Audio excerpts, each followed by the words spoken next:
And the agenda recommendation that the Son of Stomp be added as a late item and that the special council meeting agenda for April 6th, 2022 be approved as amended. I need a mover on this. Councillor Evans, second by Councillor Aries. All in favor? Carried, thank you. All right, getting right into the business arising, we have a memo in regard to short-term rental status update. Scott, you have the floor. Give us your take. Thanks. Thank you, Mayor. I'm just trying to get my slideshow up.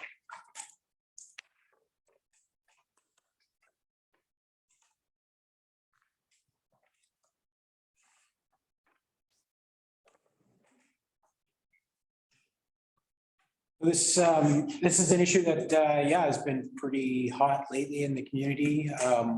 We did bring it through the Planning Development Committee, and the council seen it a couple times. Brought it to the whole couple of council meetings ago, and then this more of a workshop for council. Have some very specific issues and questions, and we can then relay that back to the public.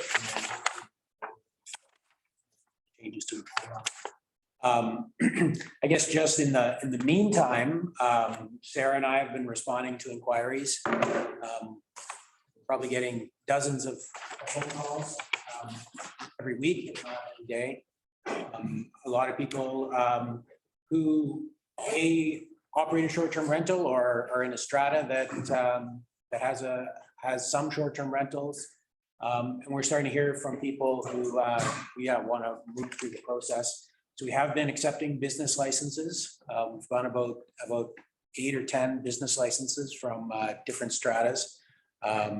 We haven't got any in any residential areas, although we have met people in residential areas. And as we're moving through, we're just kind of informing people of the process. And also we're meeting stratas. So we've stratas, and we're going to meet with a couple more stratas, and that's really going to be the way to work through the process. So White Pines is an example. We went with the strata executive, provided them some information. I believe they're going to take that information back to their membership and make some decisions. Another one, the villas.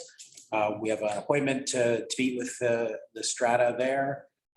We've gotten quite a few applications from the villas, and they seem like they're pretty cohesive and on board, and we'll move toward rezoning or move through the process to allow stratas. Another example, the Legacy. We've met with a couple of people in the Legacy. The one person I've talked to a couple, but one I talked to, understands the process, wants to move through the process, although they may not want to do it for their unit. So again, stratas are going to be tricky because it's really, they have their set of rules that we don't have an influence over. We could say, in the zoning bylaw that, this multifamily development is allowed short-term rentals, but their stratas are going to have to agree with that, and they're going to have to come up with some agreement on their own. So definitely hearing from a lot of people, and I still encourage anybody who wants to do it, get in touch with Sarah or I, and we can help through the process. And at least you're getting the information that we're getting out there to the public. I think just hearing from council, I know council wants to level the playing field between commercial and non-commercial operators, or traditional tourist accommodation operators, and those who want to enter the short-term rental market. And also the zoning bylaw number 1000. That would be the main way we implement the rules. And so through the bylaw, we can get the right location, the right structures, and then lay out the regulations. The transition is a big one. That's one that people are asking about as well. They're like, I heard we're gonna have a 1-year grace period. I heard this is the way to do it. And we don't have an answer. I don't think we're going to have we may have a 1-year grace period, or we may have kind of a soft enforcement, but maybe that's something for today. And then the business license fee, or the services. So what's that going to look like? How are we going to implement the business licenses, and then what services are we offering, and then how do we collect the fee to cover those costs? So I think as far as leveling the playing field, this is where I'm asking council for their feedback. I think the one is the fairness to commercial operators.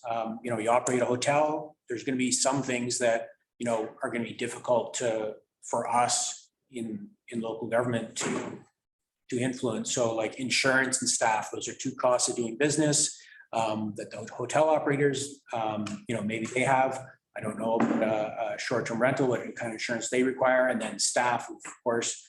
You know, the traditional motel where you're having people go and change linens and do laundry and sit at the front desk and everything. There's going to be those two things that really we're not going to be able to have much influence over. Everybody's going to have to look at their business model and how they do that. The other one is property taxes. That comes up a lot.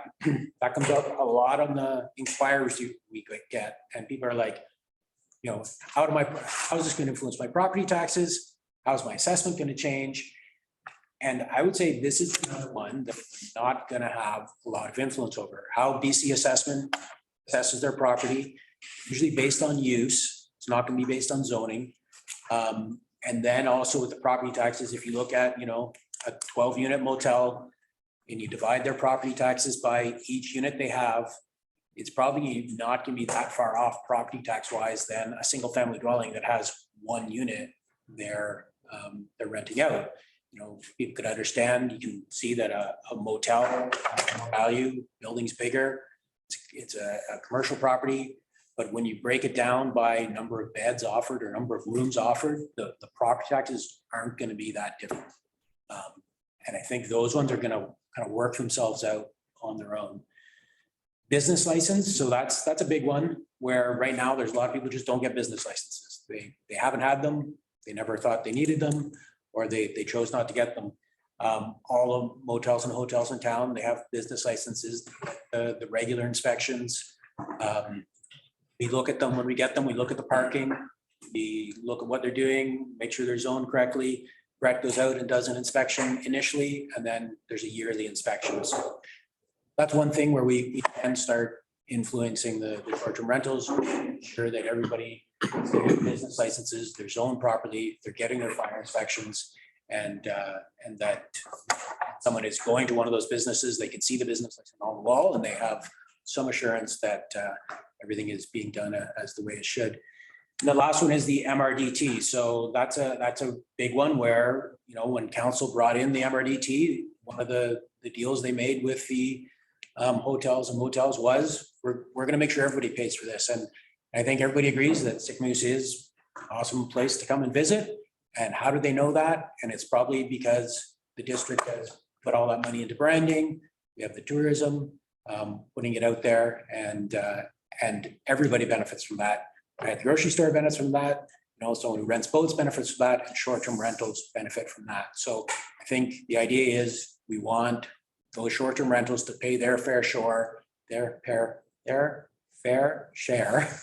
of the you know, contribute to that tax, contribute to that fund that promotes Sickmoose. So that's going to be a big one when you know, when we start collecting that'll be pretty big, and you know, continue the goal that council had when they put that tax in place. And I guess the other one, you know, as far as leveling the playing field, is the other side, the residential side. And that's what I was meeting with someone who has a couple short-term rentals in residential areas. They asked me, what's the goal here? Like they were pretty serious when they asked me, what's the goal? What are you trying to do? I explained about leveling the playing field. And then the opposite side is, you know, some people don't want a short-term rental next door to them.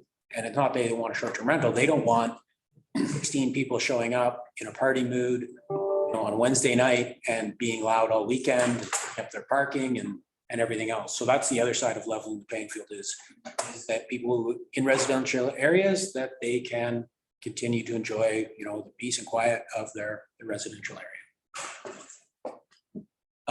As far as the zoning bylaw goes, so we're trying to get the right location. So where should they be? So this map shows everywhere that short-term rentals are allowed, and that would be, you know, a short-term rental as a tourist accommodation where someone is coming, paying for a short-term stay. Yellow, we've identified as bed and breakfast. They are a form of short-term rental. So in the yellow is where bed and breakfast is permitted by law 1,000. And all the white properties, so you can see White Pine, that it shows up white. So right now, White Pine is multifamily residential, and short-term rentals aren't permitted in White Pines as a multifamily residential. You can see a couple other of the multifamily residentials. You know, the kind of the north end of, we'll say downtown, north of Hemlock and such. But right now, those properties are multifamily residential, and short-term rentals wouldn't be. So,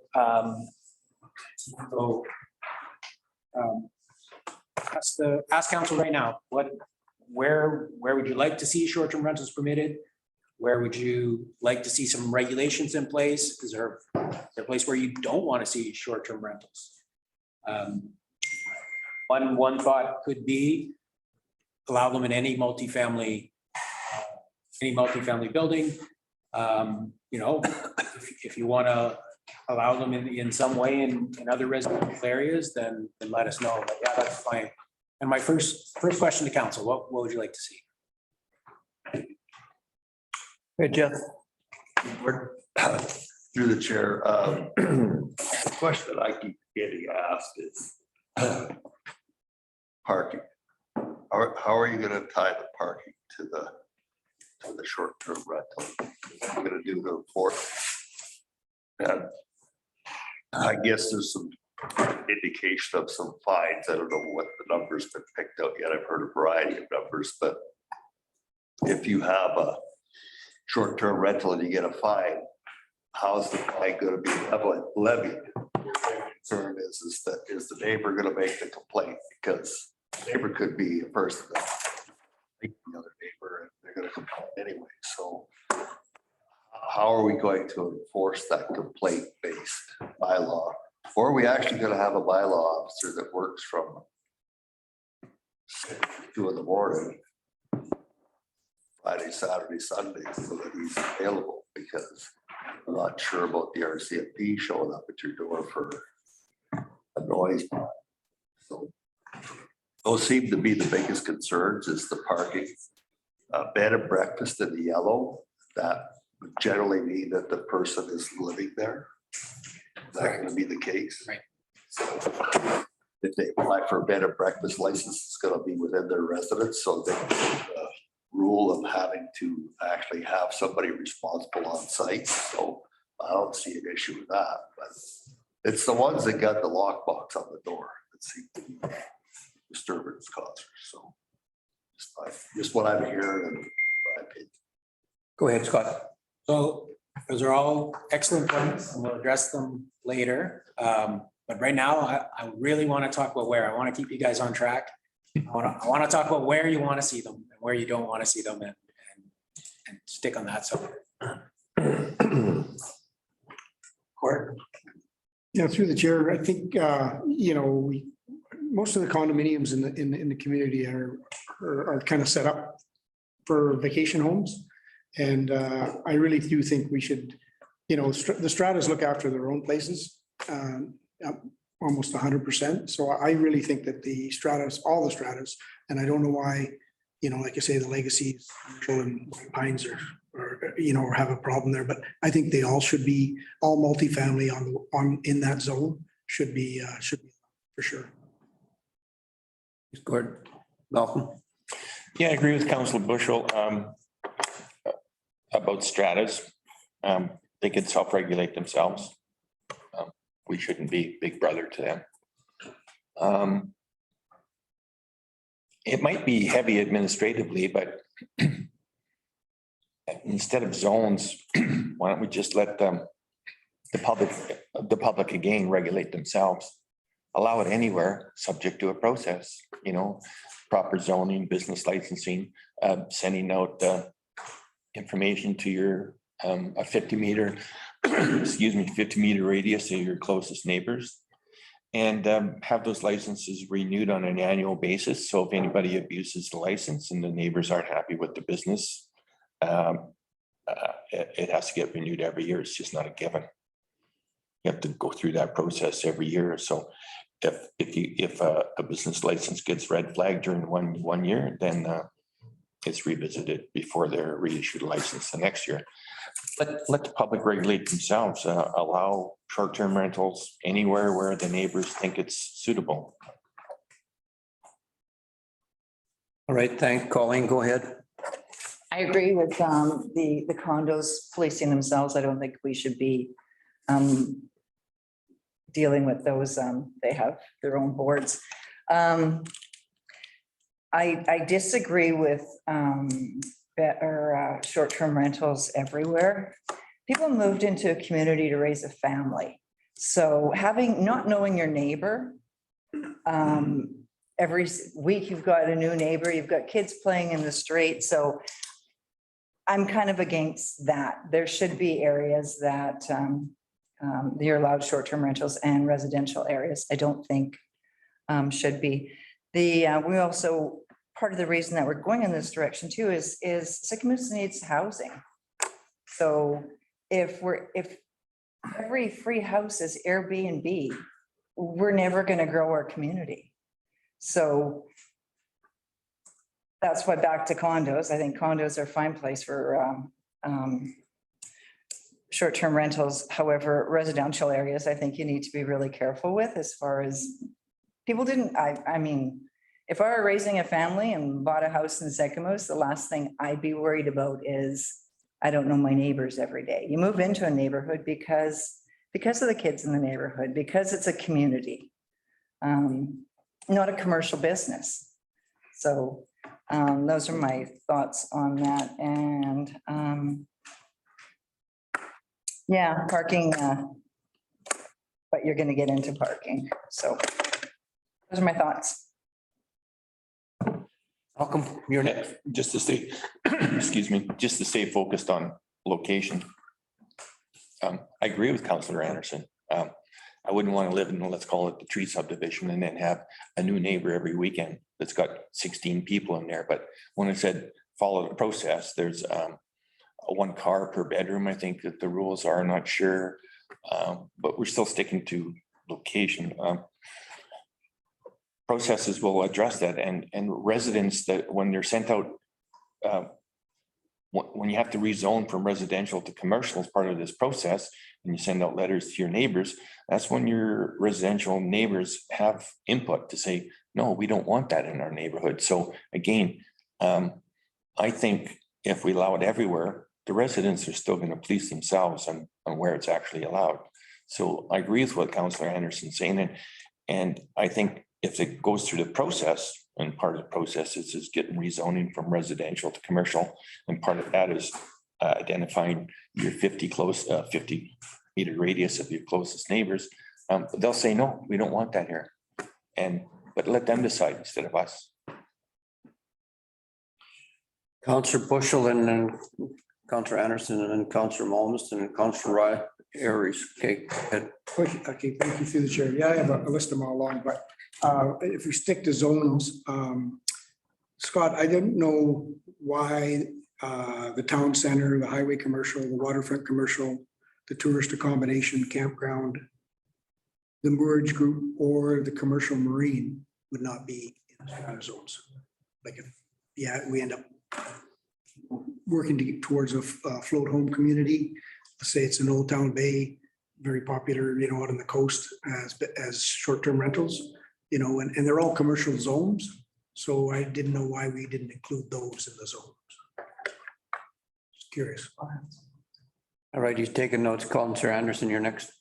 The only, and I go back to the residential neighborhoods and applying for a commercial license. The concern is now you're putting the onus on your neighbor. So now your neighbors are policing their neighbors. And if they've got to send out a notice saying who wants, a commercial operation in the hood, and, 50% say no, I feel like you're just creating chaos in a neighborhood as opposed to creating a community. So I don't know if residents policing residents or perhaps just zoning residential areas, just residential. So that's just a comment that policing each other seems to be. Okay. Councilor Momus. Yeah, through the chair, so. If you allow it in the residential areas, you're gonna have pissed off neighbors anyway, if it's not working out, so. I think the map, the way it's set up is pretty close to acceptable. I just don't understand how you get short-term rentals over on that resort on the opposite side of the beach park. Like, how did that end up being labeled as short-term rental? And why would it be? Because it's only open 4 months of the year. So how did it end up being on that short-term rentals allowed? When the housing's right across that are not. Then all along the front are, but you're allowing it in the Silver Sands. So. Sarah. You want to comment? She wants to comment, but we'll You're going to leave it in your, we'll hold her back until we need. okay. You're on the spot. Want to answer that? Well, I mean, Silver Sands is one, so this is the new zoning bylaw 1000, and Silver Sands is one that's expressed interest in having short-term rentals. Right now, the way they're zoned, you're not allowed to live there permanently, yet you are allowed to have someone living there all year round. So almost the way the zone is set up now, it's almost encouraged that they could have seasonal people in there. Not on that side. They blow all the water lines out in the end of October.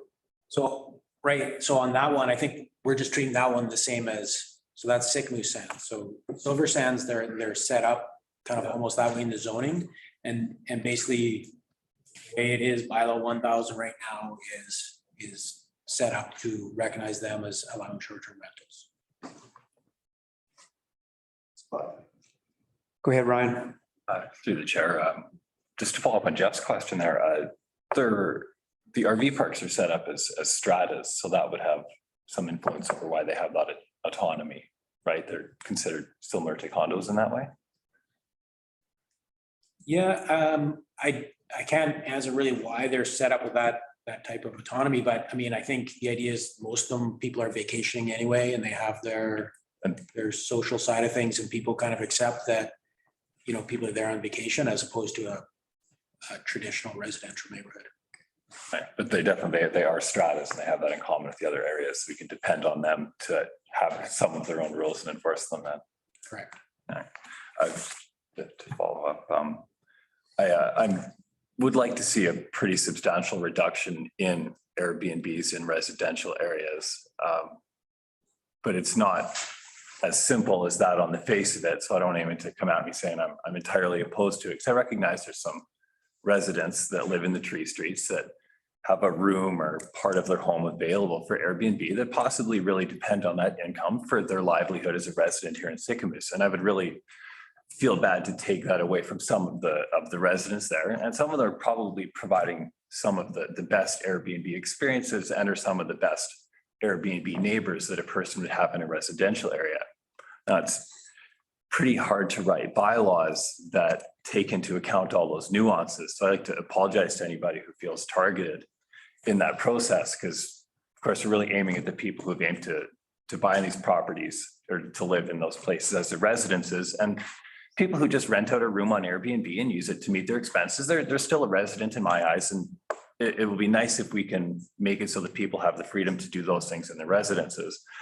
But for people who have a second home there and are renting it out, and it's going to be a bit of a difficult mix. Ultimately, I won't be sad to see those people sell their homes to people who want to use it as their primary residence.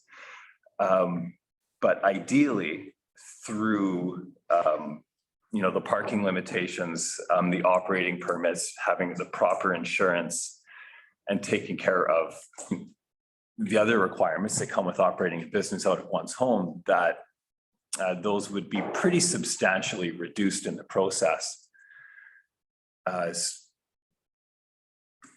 So it's not so simple, just given answers. I don't want any Airbnbs in those areas, but to add some context to it, as a member of the housing committee, I really feel that the housing problem is falling on all the shoulders of residents in town. We're buying property out of everybody's tax dollars to help fund low-income housing, and it's not to fall on our everyday residents to help pay for a problem that may have only been caused by some homes being taken up by short-term rentals. And so I hope that the cut that will happen to short-term rentals in this process will really remedy that, because we're not gonna fall right where we want to. We're either gonna cut more than we want or less than we want and look back on it and say, how could we have changed it? So we're just gonna do the best that we can in this process. But my priority is to help, the longtime residents of Sicamous who want to raise their families here and be able to own a home. And that includes people that might have to Airbnb a room to own a home as well. So it's that is all. Thank you. Thanks, Ryan. All right, Counselor Bushel and Counselor Anderson again. I'm going to open up the floor for some comments as well here shortly. We're just trying to get this done here and digest them. Scott, are you going to be okay with that? I'd like to get some comments from the floor as well. Do you want to wait till the end? Wait, yeah. Yeah. Go ahead, Counselor Bushel, Counselor Anderson. Okay, through the chair, just a couple of things on the Silver Sands and Sycamore Sands. Yeah, they've always been rentals over the years, and you do have a strata that looks after themselves. So it is, it's a vacation area. So I just kind of think it, the stratas themselves will police themselves. But in regards to, I watched Kelowna and they kind of made a mistake. Everybody wants to have somebody, a resident, a permanent resident live on site while they rent out the short-term rentals. And they ended up not doing that their first go round. And they found out later that what they missed an opportunity where a lot of people asked about carriage homes, and we started to put a few carriage homes through the development permit process here. And there's somebody that lives on site and rents out, lives in the carriage home and rents the entire house out. But there is somebody on site. So what Kelowna did was they went back in and they allowed carriage homes in to be able to go into the short-term rental. So it encourages people to build secondary suites or secondary homes so that you could rent that carriage out, even though you live in Alberta or wherever, you could own the house, build a carriage suite, rent it out year round, and that person that lives in that suite qualifies as a resident in their bylaw. So that's kind of unique, and it seems to be working well in Kelowna. Okay, thanks. Colleen. Yeah, Ryan, I do agree with you. If you do have somebody that lives in a home and they are renting out a short-term rental to a seasonal person or, just being a mortgage helper, if they live there, perhaps there is a separate set of rules for that individual. If the owner of the home is present. Thanks, Jeff. Did you have a comment? I thought that's what a bed and breakfast was. Okay. All right, go ahead, Counselor McCabe, and then I'm going to ask the gallery. Thank you. Yeah, there's short-term rentals, there's bed and breakfast, but I think what Ryan and Councilor Anderson talked about, renting a home for a season, a bedroom in a home for a season, that could be probably considered as a shared accommodation. And so that doesn't fall under the Rental Residential Tenancy Act, doesn't really fall under bed and breakfast or short-term rentals. Maybe Scott could comment on that. My next slide provides a little bit of opportunity for more discussion if you want to move on there. Go ahead. So, and I guess that's the other part of bylaw 1000 is like the right structures. What structures do we want to have these in? So the single family dwelling, everybody knows what that is. It's usually home to one family. You want to allow those to be rented out as a short-term basis, so less than 30 days.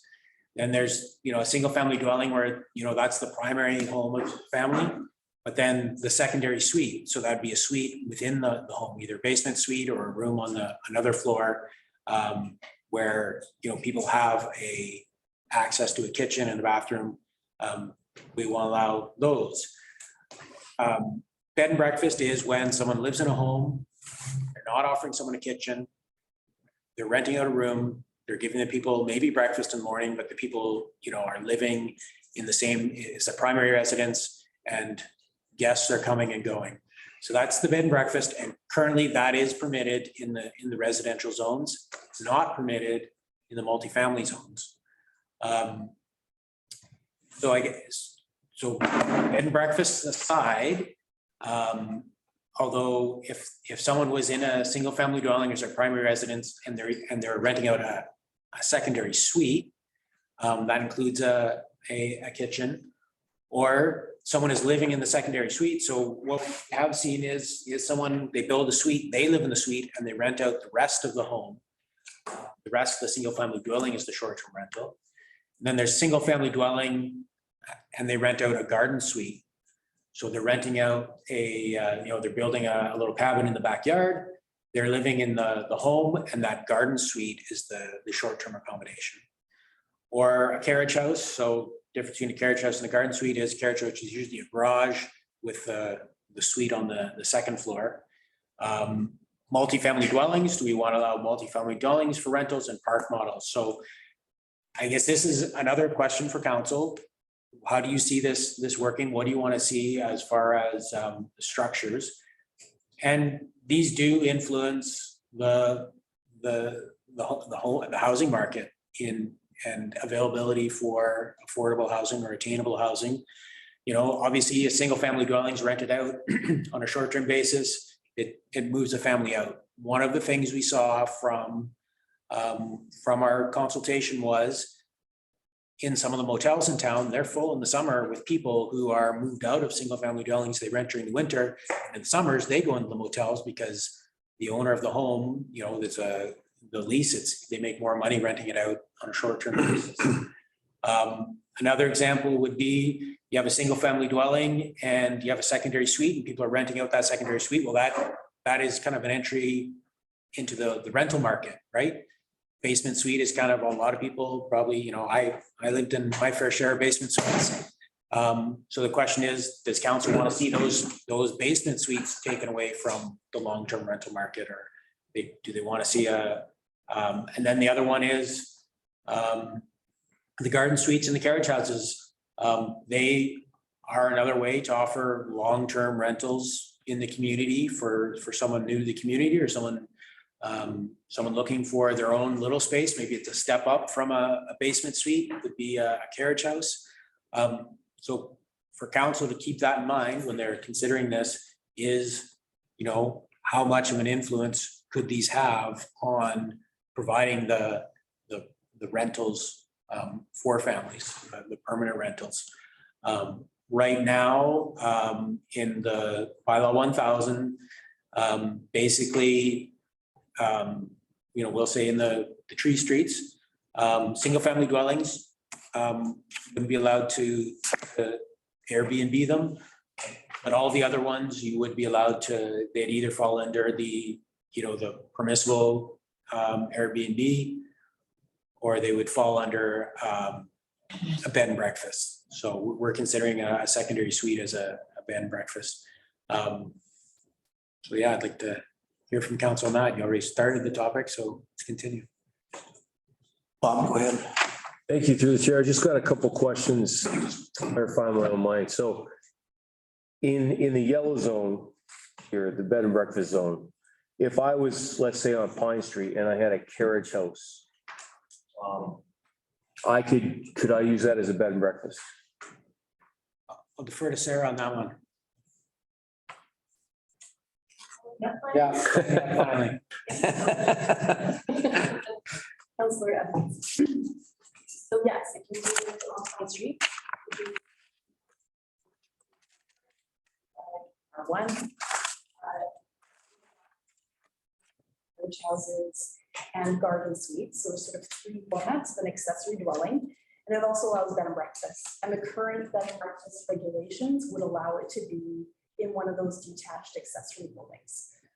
With the idea that it's just one other form of income support to help families with home ownership, right? So it would be part of a home's business. So we can either use it for permanent tenants, seasonal,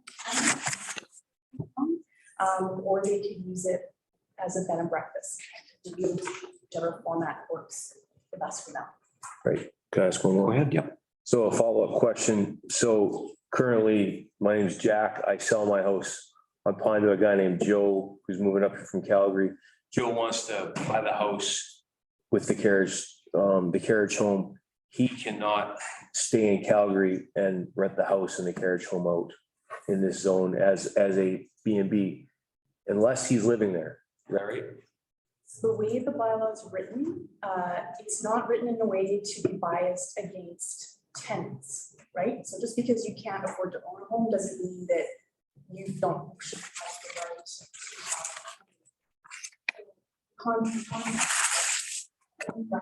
it's a home-based business. So, and you, the business owner, live there, you're the permanent resident, you can run it. It would require though that your landlord, the owner, allow you to have a business that's a short-term rental. A what? Sorry. It would, Breakfast. okay, repeat that last line for me. Right, from the property owner for your business license. Right, because your property owner simply rents the entire property to a tenant and allow the tenant to sublet. That would be part of their rental agreement, right? They wouldn't necessarily allow to have a bed and breakfast. So the question we've been asked by a lot of homeowners is, what if I have a short-term rental in my garden suite and I have a long-term tenant in the home? Can I do that? And if that person agrees to be my local responsible person, because that's the other component, right?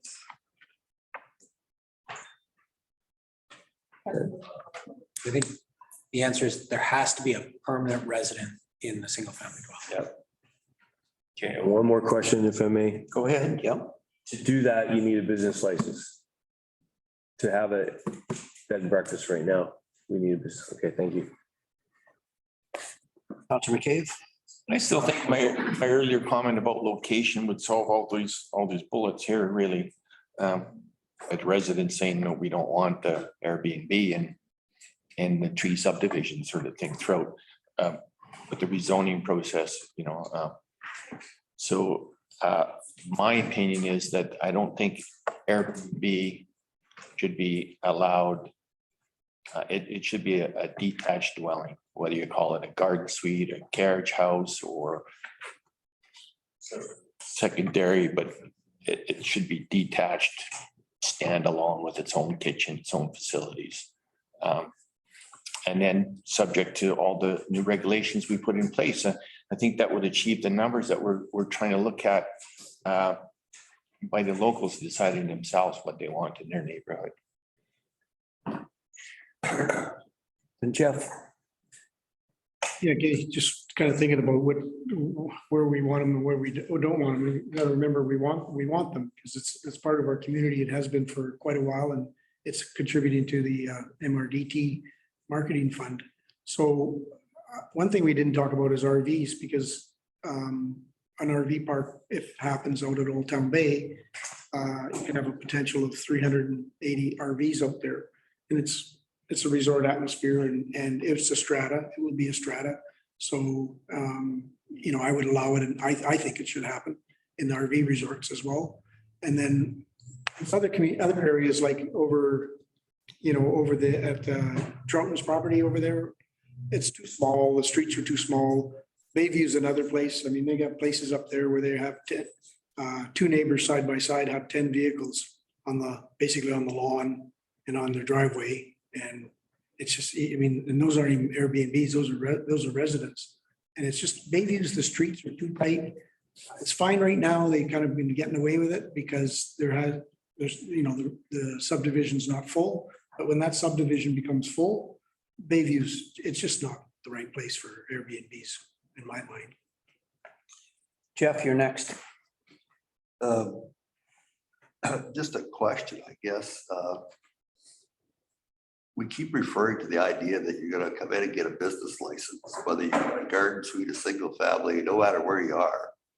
And then we refer to the idea that the neighbors are gonna get, so is, when you apply for a business license for an Airbnb, you're gonna ask the neighbors all the way around whether they're in agreement with this, or is that what's gonna happen? So we can do that. That is an option for council through the business license process that the neighbors are informed. So it would be the same as applying for a development permit or a variance or. Right. So through a rezoning, we have an obligation, if someone's changing the zoning bylaw, we have an obligation to notify neighbors and post something in the newspaper. Yeah, development variance premises, we notify neighbors. Business licenses, council could make it a policy to talk to your neighbors.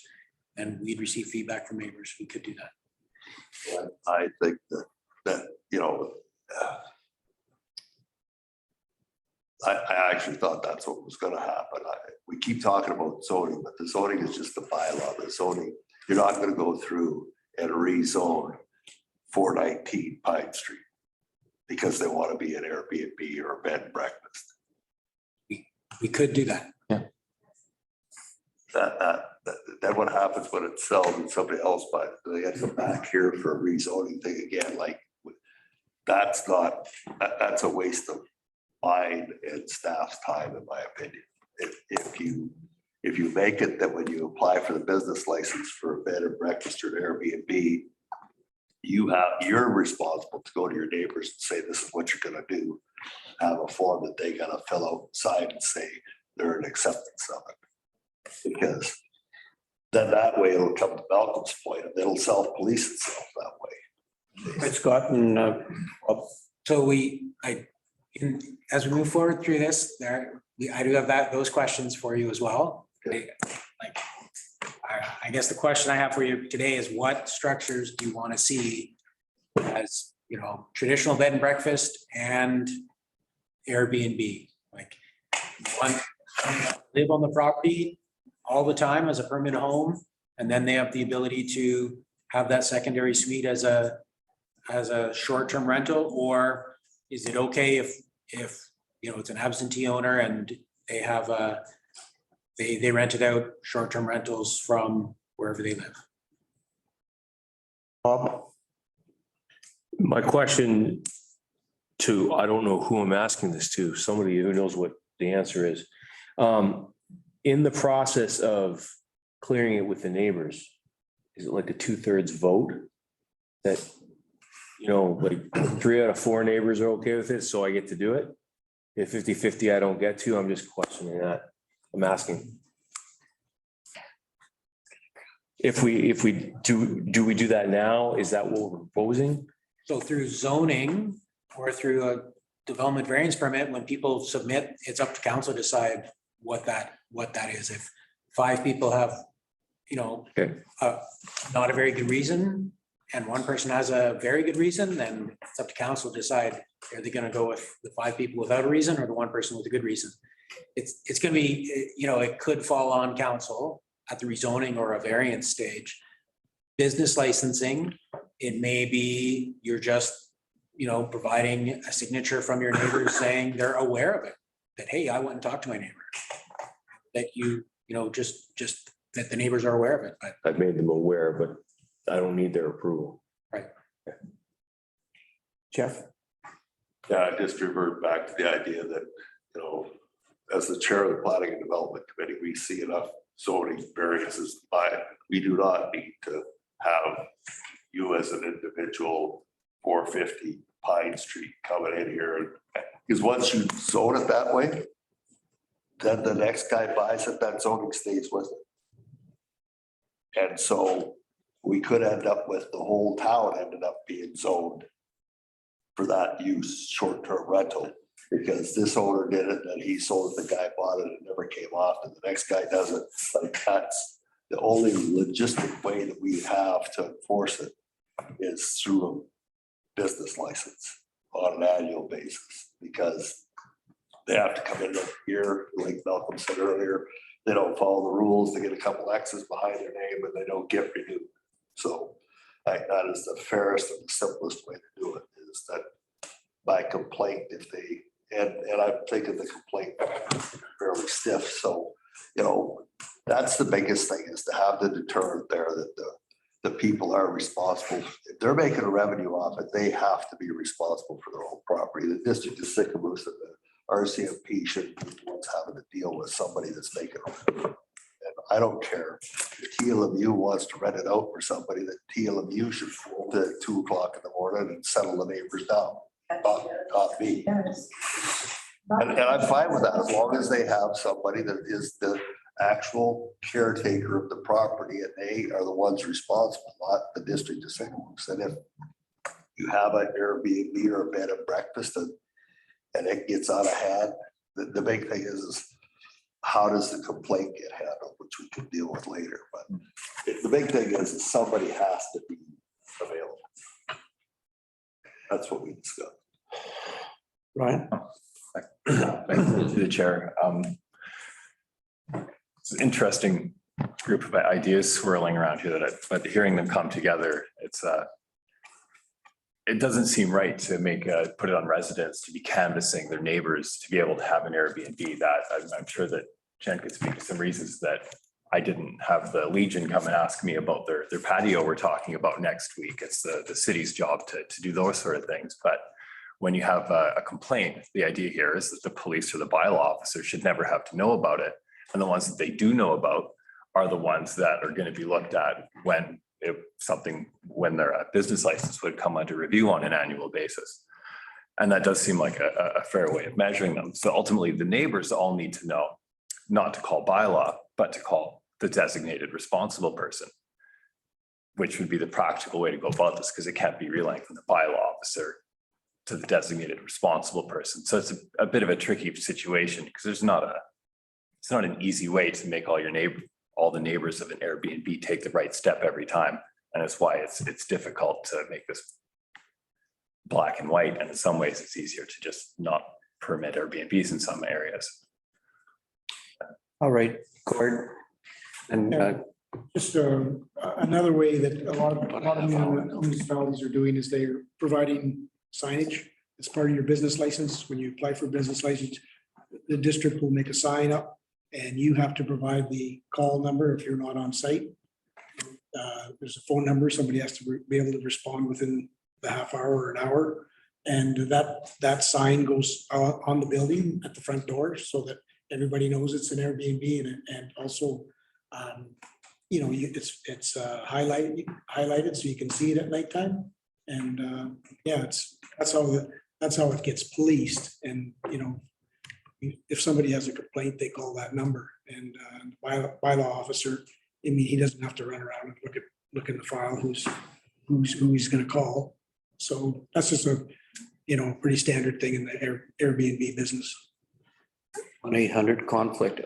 Councilor McCabe. Thanks. Yeah, so you just can't go and buy a business license. You have to be zoned properly first. So there's some steps to follow. Once whatever the regulations we put forward are passed as a bylaw. So if a person comes to the front desk and tries to get a business license, they'll be told, well, they'll look at the zone and say, well, ma'am, you're not zoned property. You have to get apply for rezoning first. So it's the rezoning that involves the neighbors as part of the rezoning, and a 50-meter radius of your closest neighbors. And as Bob's question, but then that does come back to council and say I tried for variance. I had about 22 close neighbors in a 50-meter radius. So say you got about 20 neighbors responding, 10 say yes, 10 say no. Well, that will fall to council for a decision. Is it administratively onerous? Yes, but I think it allows the people to make the choice at the people's level before it even gets to a business license.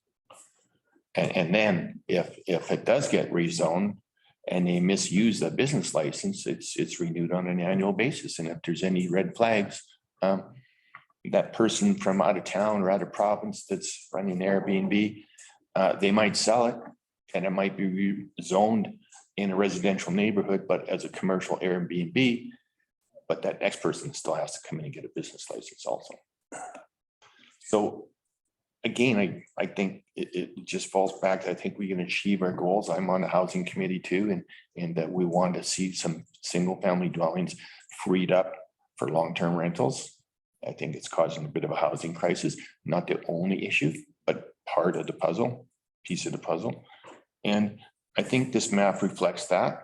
And if anybody in the tree subdivision wants to have an Airbnb, they follow the process. And the first thing being rezoning from residential to commercial. Get a lot of input from your neighbors. Council has to make a decision. And then if it is rezoned, your license is not guaranteed. It's just on a year-to-year basis. Scott, gonna answer then, Jeff. So right now in bylaw 101, in the R1 and 2 zone, everybody's allowed a single family dwelling and a secondary suite. Secondary suite has to meet certain conditions. If you want to add a secondary suite in a carriage house, you have to apply to rezone to R1C, I believe it is. The question to council is, and with the new zoning bylaw, we're going to allow, you're not going to have to rezone to the R1C. In the R1 and 2 zone or the R1 zone, you're going to be allowed a single family dwelling. You're going to be allowed that secondary suite, subject to conditions. You're going to be allowed that second building, so a garden house or garden suite or a carriage house, and you won't have to rezone. The question to council is, do you want those single family dwellings be available for Airbnbs? Do you want secondary suites in the home to be available for Airbnbs? And do you want carriage houses to be available for Airbnbs? So if the answer is single family dwelling, you have to have a family in there, or would you be allowed to Airbnb an entire house? So I guess looking at these different options, where is council on what they want to see permitted as Airbnbs or permitted with conditions? Jeff, Through the chair, I think that when we started this conversation, we should have started with this zoning bylaw. Because as the chair of the planning and development committee, and not knowing a whole lot of stuff, but I do know that when you go through the zones, commercial, residential, industrial, it has a list of permitted uses. And those are uses that you're allowed to do within that zone.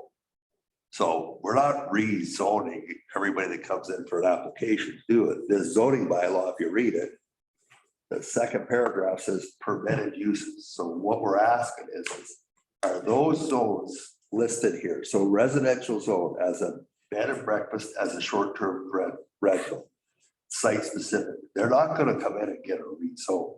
We're going to do this through the bylaw number 1000.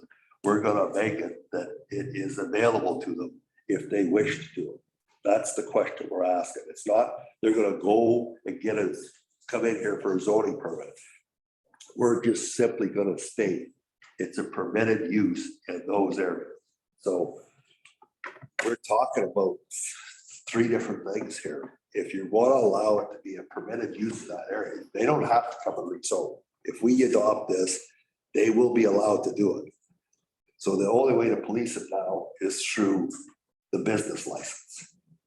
Because once we say yes to this, it's allowed In these areas. in those areas. R1, R2, R, anything with an R in front of it, basically, correct?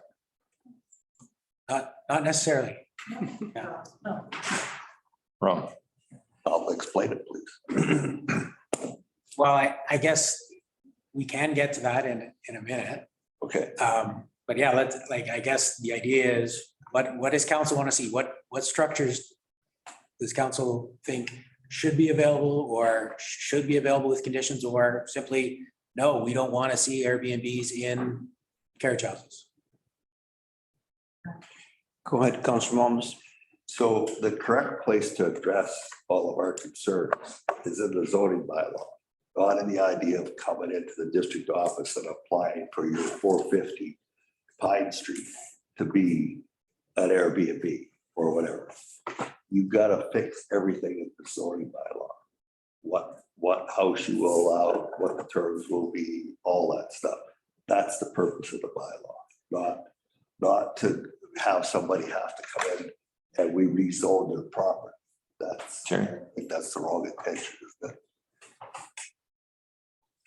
Counselor McCabe. Counselor Momus is right, but it goes back to the appendixes or the schedule aids or whatever the mapping is, or what the zoning is. So in a tree subdivision in this scenario on the map in front of us, it doesn't allow for Airbnbs, but that doesn't stop a resident from coming to the administration and say they want to rezone for an Airbnb. Am I correct? Correct. And council has the ability to change that map that's in front of you as well, right? So yes, administratively, it's heavy and it'll probably, on my guess, it'll take 2 or 3 years to settle. So where there's a new norm, if you will, on short-term rentals, won't see a lot in a tree subdivision because of the increased costs in that, well, potential increased costs in taxes from residential to commercial, the licensing fees, the restrictions on the Airbnb, which I think is 2 people per bedroom. I forget the parking restrictions, but when you a 1 hour response time for somebody to look after the place, 2 adults per bedroom, right? A 1 car per bedroom. Thank you. So, and with all these restrictions and zoning being the first one, so a person can come to a front desk. They're not allowed to have Airbnbs with this new bylaw 1000 and the way the zoning set up, but that doesn't stop them from asking to get rezoned so they can have an Airbnb. And that kicks in quite a lengthy process, which involves all the neighbors having input and a final decision on, at a council meeting by council. It's owners for staff, but I think in the first couple of years, it'll be owners, but it'll slow down after a while, after it gets settled in. So there's kind of 3 elements to the zoning bylaw. One is the map. The other one is, which is where, and then the other one is what kind of structures. And then the third one is the regulations.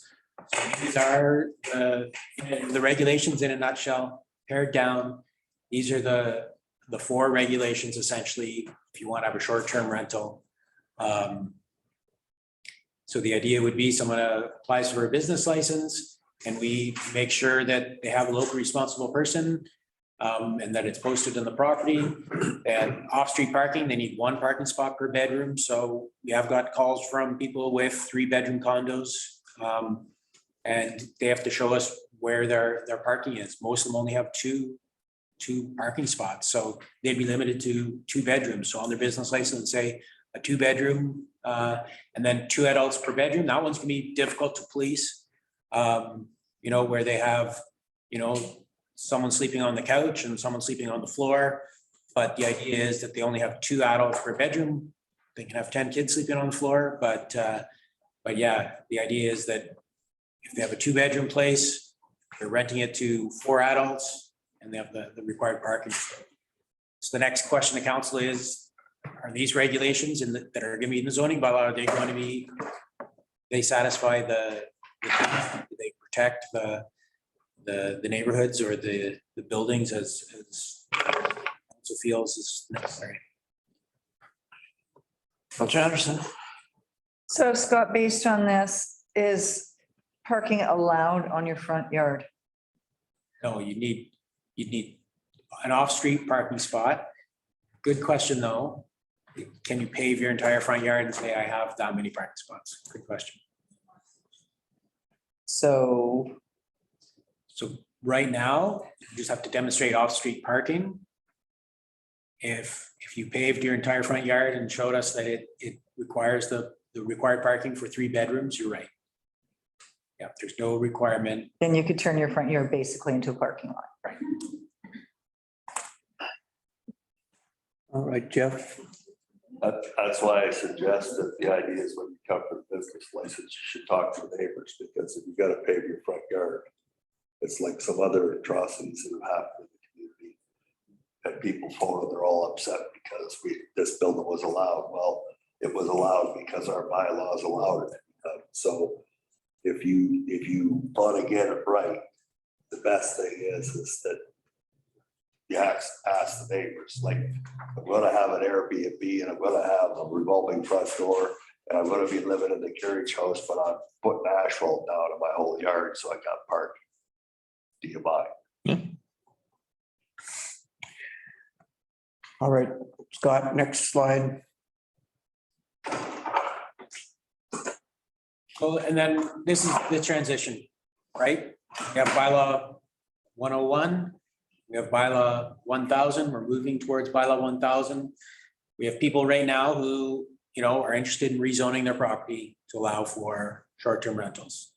Another option is temporary use permits. So if someone came in the door today and they said, hey, I want to rezone my property to allow for a short-term rental. Or if someone came in the door today and said, I want to apply for a temporary use permit to allow for a short-term rental. How would you want me to respond to that person? Or me or Sarah or Steffi, when someone comes in and asks that question? The next question is for zoning bylaw number 1000. There are people, there are stratas, there's single family dwelling owners who want to be included in bylaw 1000 as being a short-term rental. They're in the tree streets, they're in the stratas, they're asking that question, what should I do? Give me some direction. Do we want to pre-zone? Or do we want to say, let's adopt bylaw 1000 and have them come in individually and rezone? Or do we want to ask them to apply for temporary use permits, each individual to apply for temporary use permits? Jeff? Again, if it's by bylaw 1000, if it's a permitted use, then why would they have to come in for a rezone? So right now, in the, where it's yellow in the tree streets, short-term rental is not a permitted use. So if someone came in after bylaw 1000 is adopted, do we want to administer them through rezonings? Or if someone is now identified their property, do we want to amend bylaw 1000 at second reading to recognize that use? Or do you want to say, hey, we're not going to rezone anybody, we're going to require temporary use permits? That gives them 3 years plus 3 years of the use to look at that. So what advice should I be giving to people when they go to the front counter? Go ahead, Jeff, then. I thought we were going to create a bylaw that actually allowed it. And then they would have to do a little notepad to the neighbors and get their blessings, basically. If you got 5 neighbors and they all say no, then it's pretty simple. It's going to be a no, right? So you better go out and do a good job of selling what it is you're going to do, and that you're going to keep the peace of the neighborhood, and there's not going to be those 2 a.m. to 4 a.m. parties. And I think that the biggest complaint we get on the Airbnbs or bed and breakfast or whatever is from the neighbors. It's not from me living half a kilometer away from them. It's from the neighbors. So you have to be, if you do the zoning bylaw and the zoning bylaw says it's a permitted use in R1, R2, then it's a permitted use, but they have to come in and get the business license, and they have to meet all the conditions that go with it, the parking, this, that. Everything has to be met. If we go at it the other way, the planning development committee for 3 years, that's all we're going to see in front of us is all this stuff, which is not the purpose of it. If we create a zoning bylaw that actually is a permitted use, which that's what this one does. And so the question is what permitted use? So I'm not 100% familiar with every R's designation there is that we have, but there's some of them going to get consolidated. And the carriage house, now you have to apply for it if you want to have a business in it. Like Mallory wanted to cut hair in hers, so she built it. She did it because of bylaw 100. We had to do a rezoning to get it to the zoning that she was allowed to do it. But in the new zoning bylaws, you will be allowed to build a carriage house. It's a permitted. Zoning bylaw, you'll be allowed to build a carriage house. You'll be allowed to rent it out as someone's permanent home. Yeah. If you're living in the single family dwelling, you'll be able to rent that carriage house as a bed and breakfast. Yes. If nobody's living in the single family dwelling, you wouldn't be allowed to use that carriage house as a short-term rental.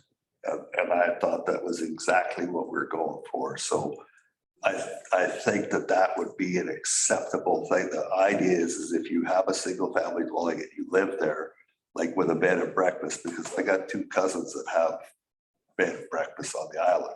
They live there. It's their home. People come and they stay and they get breakfast in the morning and then they get breakfast the next morning. But it's not a short-term rental. It's a bed and breakfast. So by the definition of bed and breakfast, that would mean that they live there. As long as that's a definition in our rules that they live there, then they're allowed. So If someone came in today to the front counter, they own 450 Pine, they don't live there, they want to rent it out as a short-term rental, what advice should I give them? Should I tell them it's not permitted, but you can apply to rezone according to bylaw 101 today? Should I tell them apply for a temporary use permit according to bylaw 101 today? Or should I tell them, why don't you wait till bylaw 1000 is adopted and then apply to rezone? Or apply for a temporary use permit? Or should I tell them, you know what? 450 Pine Street, I'll write it down right now. It'll just be pre-zoned bylaw 1000. personally, I think that if we could agree on what the terms are and the this one pager here that gives the permitted use, if council could agree on what that is going to be based on what the different various of zonings are, and that they're gonna be a permanent occupant living there, whether he's a renter or the owner. They're not going to be a permanent occupant. They're not going to live there. They have 450 Pine Street and they're saying, I'm not going to live there. I live in Washington, DC. I like to go there for 1 week a year. The other 51 weeks, somebody else is going to be there. I'm not going to be there. Do I tell the person, absolutely not, it's not in the bylaw 1000, you can't do that? Or do I tell them, here's a path for you to reach that? Malcolm, you're up. Thank you. To stay focused and answer your question here, I don't think we should use temporary use permits because we're trying to address a housing crisis as much as creating a level playing field for motels and hotels. And respecting neighbors who have a new neighbor every weekend to party in a residential area. So to stretch this out for 6 years is unacceptable. And if you use a temporary use permit, that's what we're doing. So let's go with this bylaw, however it looks after we finish our consultation process and have a grandfather period, a grace period, and I would suggest a year because some people might be counting on this revenue to meet their mortgage and might have to make some financial decisions that takes more than 6 months or 3 months to accomplish. So let's get this bylaw in place, however it looks. Don't use temporary use permits. Have people come to the desk if they want to rezone. And try give folks in the meantime, an indication of when this bylaw might get its third or fourth reading. So they have a timeline, and from that timeline, they'll have a year to get their house, no pun intended, house in order. That's what we're trying to achieve. We can't stretch it out 6 years. Next slide. Wasn't there? The business license process. So yeah, right now, someone is applying for a business license. They submit it to me, myself or Sarah or Steffi, they check the zoning and we, make sure it's permitted use, fire inspection, Brett's going over and inspecting them like he does all businesses. We look at the parking requirements, we look for a local responsible person. Neighbor notification, that would be something new. Don't know exactly how that's going to look. There are plenty of examples in different communities where it's, an extra form, are they just, checking off a box, they inform their neighbors, or we want them to sign off from the neighbors. Maybe they deliver something to their neighbor and their neighbor calls anonymously into the district and says, hey, this person has dropped off this to my house. This is my feeling, yes or no. And we can process that through the business license process. I think it would be very tricky for myself as, sitting in my office, getting 5 letters, 3 for, 2 against, and deciding, okay, which one am I going to go with? So I don't know if you want to make a decision or just the fact they were notified. Is that enough that they were notified? And then there's a cost that goes with it, right? So, just, the most simple business license right now, we'll say it takes me half an hour to an hour of my time, takes Brett half an hour to an hour of his time. That's 2 hours of time, that adds up pretty quick. It could be $100, could be, if it takes 2 hours of each of our time, could be $200. We're charging $95 for a business license right now. These ones are gonna take more time. So I guess my question isn't how much you want to charge. My question is, what is the level of service you think we should be providing for these business license applications? Hey, Jeff. Through the chair, there's a bullet on there that needs to be added, and that would be proof of insurance as a rental property. They must provide that because that will change their whole category immediately. So if you add that and notification to the neighbors, if they have a form for that or something that they give the neighbors have to submit it. I think if it's person three say no, then the answer. It's up to the onus of the person that wants to do it to make sure that they're gonna be a good neighbor. They go around and they convince those people that they're gonna look after it. So that the neighbors don't have to phone us or the bylaw or the number on the door or whatever the rule is. So that's how people can cohabitate, is by being responsible. And if you want to be an absentee person and you don't have a person that's here managing it for you, then you're probably not going to have an Airbnb or a short-term rental. It's that simple. And I'd just like to say that a lot of the people I've talked to about short-term rentals, we think it's going to fix the housing solution. The people that are looking for a property to rent at today's rental prices is as much as a mortgage anyway. It's not going to fix that. And those people haven't got the money for the down payment to buy the house either. So but that's just pie in the sky. Sorry. Malcolm, you're up, and Colleen, and then Gordon. No, I think Council Momus has got a good idea about proof of insurance, but also Council Anderson earlier in conversation about pitting neighbors against neighbors. I realize it'd be more an administrative burden on staff, but I think the resources should come from staff to ensure all this, including neighborhood notification. That way neighbors aren't pitted against neighbors except in the rezoning process. And they could still stay anonymous during that process if they choose. I think the resources should come from staff, and then the licensing fee reflect the level of resources it takes to accomplish the business license application. Not make money on it, but cover services. You might have to hire an additional person for 2 years, maybe as a consultant or something, until the dust settles after this bylaw gets enforced, that would reflect in the cost of the business license. Hey, Colleen, you're up. I just want to go back to making your front yard a parking lot, because I just have a tough time wrapping my head around it being a neighbor and what that does to property values when somebody pulls up to purchase your home and across the street is a parking lot with a house on it. So I don't know, Gord, if you read any other solutions to that? Like what are other communities doing? Because I know that you've gone through a lot of that. It's designated parking stalls, is what they do. And it's on an inspection. It's done on the inspection when the staff goes to the residents. The staff do go to the residents and most of the municipalities, and same with the fire chief, because there's a fire plan, carbon monoxide detectors, all that stuff has to be done. Just like Go ahead, Colleen. Okay, can I just finish mine? So this parking requirements, so they say, okay, we're going to be a short-term rental and we're going to concrete our front yard. Can anyone now in Sycamoose with stuff to store, turn their front yard into a concrete, park. They can park their boat and their trailer and I'm just wondering what kind of a mess this is going to turn into. Good question. Go ahead, Scott. So right now, you can only park a certain number of vehicles in your yard.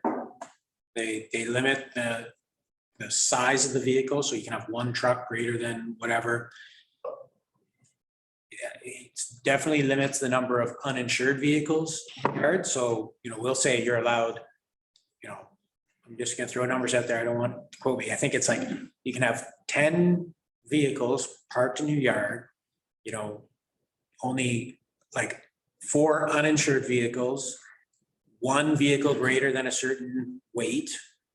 I think 1 commercial vehicle greater than a certain weight. It might speak to like 1 RV, like 1 vehicle of a certain size. So I don't know if it's 10 or not, but it's quite a bit. We can, and I have seen you limit, the number of vehicles in your number of parking spots in your front yard. I've seen that limited. You're allowed 4 parking spots in your front yard. You're allowed a certain amount of permeable area. So, the equivalent of 4 parking spots. So then the rest is grass. So it's not just paved front yard. Any of you did mention that concern previously. And so Bayview, we do have that schedule of restrictions that we added to the zone, and we were going to add that to the Bayview. We could add it to other zones as well, where we're regulating the amount of permeable space or the number of parking spots in the front yard. And then we also have the vehicles and uninsured vehicles that you can have in your yard. Thanks. I think we do need to have a look at that just for property values for neighbors in these areas. I think it's really important that we. Gord, you're next. Yeah, getting back to that business license and the cost, many communities, it ranges from $185 to $3,000, depending if you're up in Squamish. But, they have to pay something because we have to recover some costs. Whether it be, and I know that a lot of people break it up as permanent resident and non-resident, like $345 for a permanent resident and $750 for a non-resident. So those are some of the values. And then one of the things I found interesting is because you will have neighbors like Daryl's neighbors. They are out of control all the time. They have a house and they have a couple RVs in there they're renting out. You can't control them. So there's a security deposit. They ask for a $750 security deposit. And that money gets drawn down every time the bylaw officer goes there. And that's what, if the bylaw officer goes there 5 times, there shouldn't be any money left. And you have to give another deposit for next year. It's just, the cost got to be covered somehow. And I know the bylaw officer has been there lots. Jeff, you're up.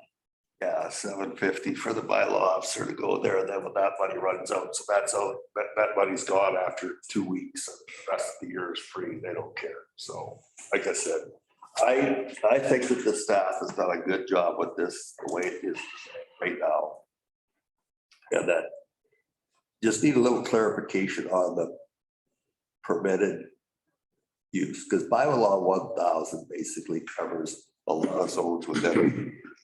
All right. So it would have been nice to have a map of those zones to compare against this. Then we could see, because you can go through here like point residential zones. A, as a bed and breakfast in a room or secondary unit. B, as a short-term rental, principal dwelling unit through site-specific regulation, which is what we're trying to create now. So through this zoning bylaw, it would make this area that it would be an allowed use, but you have to meet all the conditions. That means it's not coming back here for a rezoning. It's not doing that. But I do somehow agree that when they come in for the business license, I agree that either the district sends out to the neighbors a form that they submit back in favor or not in favor of. And that decision is the one that's made by staff on a majority rules. If it's 3 out of 5 say no, then it's no. If 3 out of 5 say yes, it's yes. And sorry about the other guys, right? So I think that's the only fair way to do it. And if they have, we need to have inclusive of here someplace that needs to say, if you get 2 or 3 complaints in a year, you are not going to get renewed, period. Next slide. So that's the last slide. Just as far as enforcement goes, so the business license is a really good tool used for enforcement. It allows us to do a bit more than zoning bylaws allows us. It also, we can pull someone's business license and then they can appeal to council to get their business license reinstated. So that might be a good tool as well. Yeah, we have a deposit, lose their $1,000. The next time we say we're pulling your business license, and then they can come in front of council and ask to have their business license reinstated. We could have a fine in there that it's, $100 every day they continue to operate, something like that. So I think that's a good way to do it. Then we did drop off the pamphlet again. I think council's seen this before. Our plan going forward is to continue to do consultation, come up with the pamphlet that we want to send out, and get it out to everybody in town. Everybody is working from the same fact sheet. And then, the next time council sees bylaw 1000 for adoption, hopefully we have all the answers, Hopefully we have council in a place where they're most comfortable moving forward with a short-term rental. All right, we got 5 minutes left, Councillor McCabe, and then I'm gonna give the gallery an opportunity to say a few words. Go ahead. Thank you. From one of the things I've seen, the transition is one of the key issues on this. Everyone understands that, the wild, wild west just can't run like that anymore. And we're one of the few resort communities that don't have regulated Airbnb, and it's coming sooner or later. And what we're trying to achieve is less impact, fairness for everybody, people enjoying their quality of life in a neighborhood. So I think like Councilor Malma said, let's just got to move forward. All right, thanks. That's been really complicated, and we've definitely gone through and digested this over and over again, and we've had several town hall meetings, and staff has done a good job. We're just about there. Any one of you, would you like to have a comment? Go ahead. My name is Alison Watson and I own an Airbnb on 2 streets. I have a 5-point rating. I'm on property all the time. I live amongst 2 notorious complainers in the district. I've never heard from them. I've never had a single incident. I don't allow any parking on the street. It's all in my driveway. I guess what I'm trying to say is we can't all be painted with the same brush. We need to have, I think the district needs to cash in on my business. We do. That is obvious. You need to be able to benefit from me causing you maybe having to come in. I understand that. And I have no problem paying for a license fee. However, the amount of business that we bring to town in doing so, I have full-time cleaning staff. I have people coming to check on my place. We're sending people to local restaurants, local businesses for shopping. There's been so many new businesses born because of short-term rentals in Sycamores, like tons of them. Catering businesses that you probably aren't even aware of yet because there's no business licenses. They're not getting licenses, and I understand that. We need to get the licenses. We need to be able to support Sycamores. We need to be able to help with the housing crisis. However, I promise you, never ever am I renting out my house long-term, ever. I won't. I have a 450 square foot carriage home in my backyard that I have a permit for. I live in the back. My husband and I sacrifice and live in 400 square feet and rent out our main house to help with our mortgage, to help with the retirement plan. We both grew up in Sycamores. We both made tremendous sacrifices for this business. I think that there's a way for Sycamores to cash in on this, to take care of our neighbors, to look after each other without having to rezone, without having to say no to people. we can all live amongst each other in a really good fashion. I don't think we need to reinvent the wheel. There's other cities, you know, Sycamus is an 8-month resort town. This is a resort town. A lot of us don't like to admit that, but at the end of the day, we are now a resort town. We are a destination town. So the days of raising your kids in small town, and I mean, I understand that there's still room for both to coexist. However, we need to acknowledge that our population is double in the winter from sledders. It's double in the summer from people enjoying our lake, houseboating, all different types of things. And until we find a way that works in other communities, why aren't we choosing a community that we all agree on that has a very similar situation as Sycamus and say, okay, they also have this, they also have that, and this is what they've done, so that we're not so divided. Because although I agree to do something, I think that it's too soon. Nobody seems to have a really clear idea of what's going to work yet. There's still debate happening among everybody in the room. Yes, we need to do something, but please reconsider. The whole rezoning thing is terrifying, because if we rezone now, what happens to the future? And maybe that is the right thing to do, but I don't think people in the room necessarily understand what rezoning is going to do long term. Maybe you need to explain it to us better. Maybe we need to know before we rezone our home, what does that mean for us long term? Because I tried to buy a house in Sycamus a year ago that was deemed commercial, and I couldn't get a mortgage. It was awful. Like, I couldn't, there were so many restrictions because it was deemed commercial. I'm talking about Finlayson Street, by the way. This is Lily's house. I tried my hardest to buy that house. It was impossible because of the zoning. I know my brother, his house has been deemed commercial in Finlayson. It's a problem for mortgage. So let's just please reconsider the whole. I love having to be accountable to you. I really do. I truly believe if my house is causing problems, I want to know about it so I can fix it. I don't want you having to come to my house. I really don't. And I promise you won't. Second of all my neighbors are from Alberta. They party all summer long. They keep me up every single night. And that's just part of living in the tree streets in a resort town. It sucks, but you know, they're not renting the house out. These are the people that come to Sycamus to enjoy their rental all summer. And so, their property. So I mean, I just think that that's an important thing to remember to do that. And you know, you can put lipstick on a pig, but it's still a pig. We're still going to have people coming here to party. We're still going to have people coming here to vacation.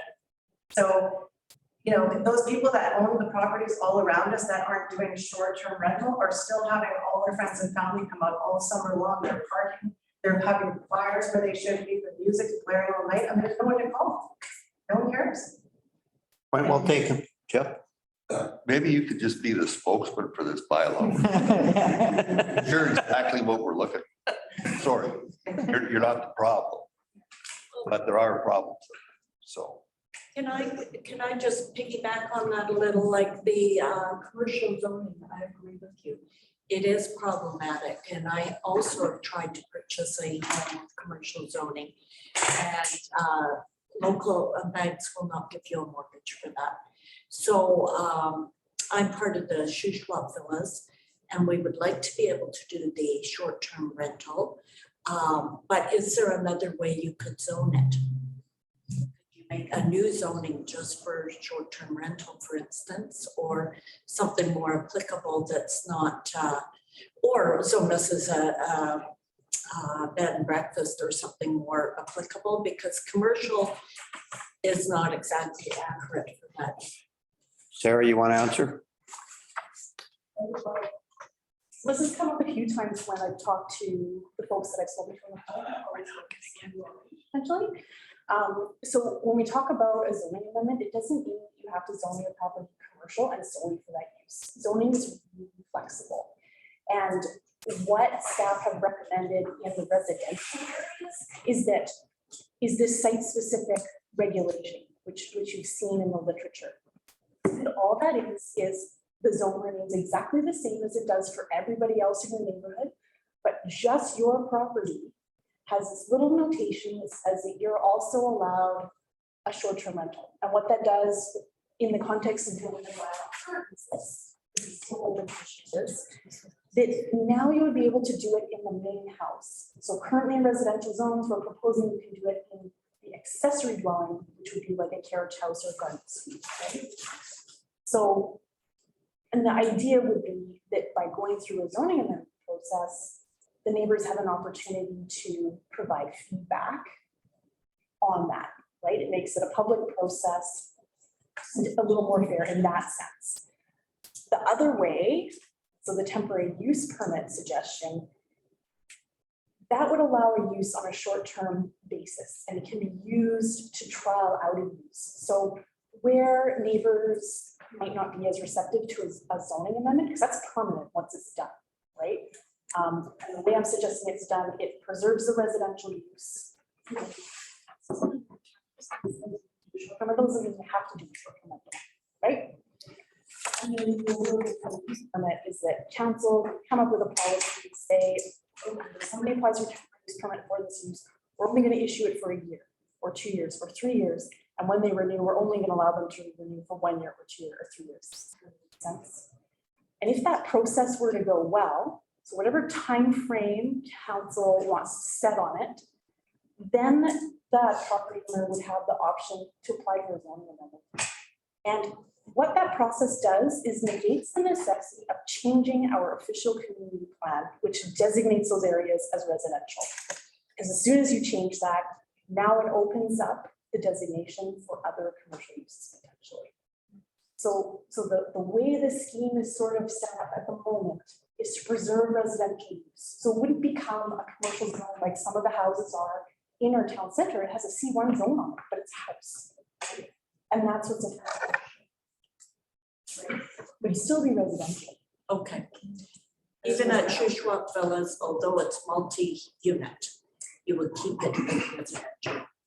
That is one of the options, yeah. I mean, we're gonna be speaking with you folks Okay. next week about the options. There's a variety of ways, like zoning is really flexible. Like it Okay. doesn't have to be a whole commercial zone or a whole residential zone.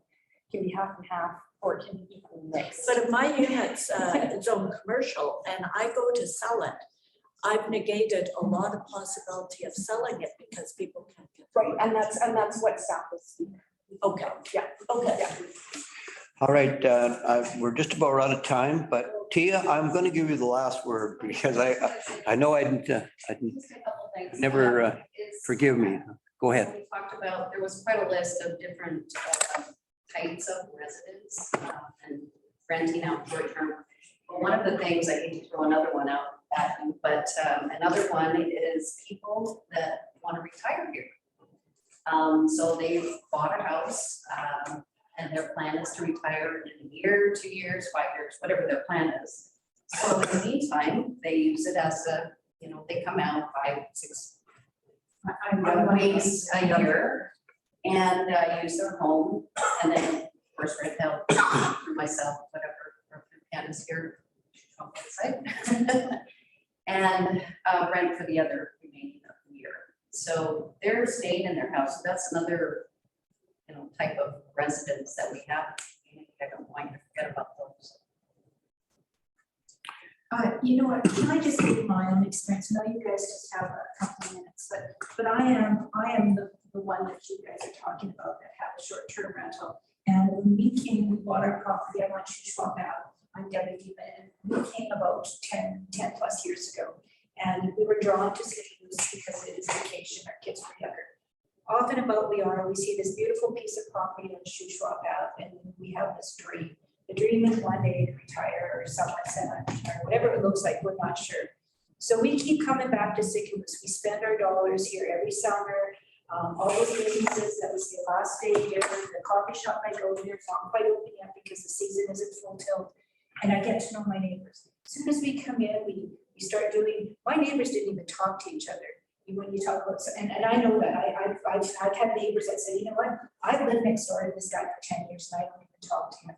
I went in and Rob and I, we introduced ourselves to our neighbors. We helped our elderly neighbors out, whatever it may be. We were very much stewards of this community. So being stewards of this community, knowing that we're not going to be here full time, but knowing that it's going to have an impact on the quality of our lives, how can we do this most responsible?